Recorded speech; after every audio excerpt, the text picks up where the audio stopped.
to give people some insight to where this conversation was going, we were talking about one of the things that, particularly in Salisbury, the Marks and Spencer's food hall does really well is most people, when they go to buy their lunch, particularly, and there's a psychology behind this, is they only have an hour.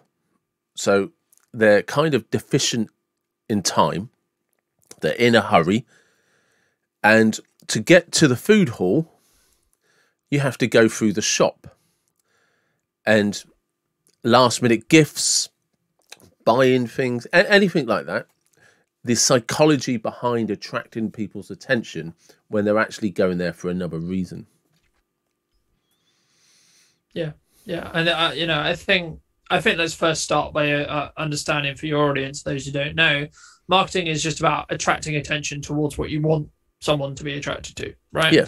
I want people to care more about video. Okay, I'm in competition with you and everyone else to get them to understand why video is a good idea, right? So I need their attention. Great, cool. So now we've established that marketing is just attention. Why does Marks and Spencer's put their food hall slap bang in the middle of the shop? And no matter how you enter the store, we'll use Salisbury as an example, but I imagine it's very similar across every other store, and being to Bath and London and other such places, it is the same. Why is the food hall slap bang in the middle?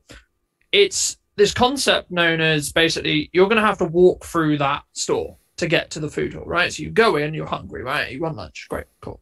And now you're going to have to walk past those pair of jeans, or walk past that gift basket, or those Easter eggs, or that Christmas hamper, or that card rack, or that bottle of XYZ wine, champagne, etc., right?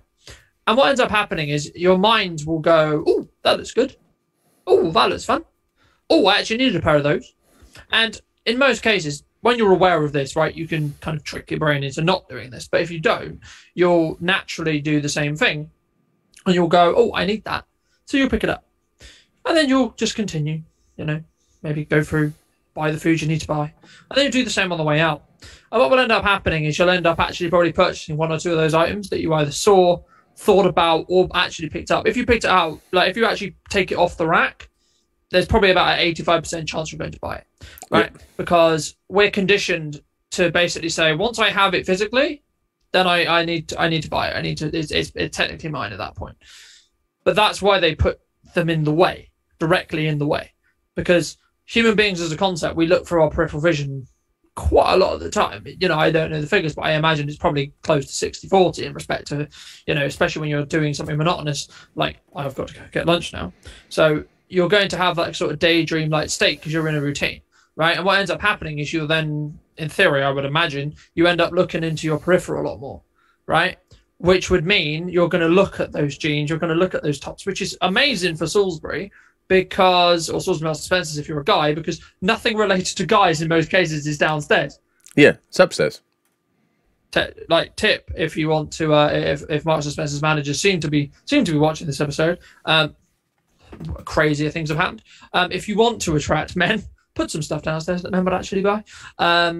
Not against men buying skirts, of course, but I think they're less likely to be bought by guys. But that also says something about their target market, right? Marks and Spencer's as a concept, in most cases, says the man wearing mostly Marks and Spencer's, isn't necessarily targeting male target audience, though.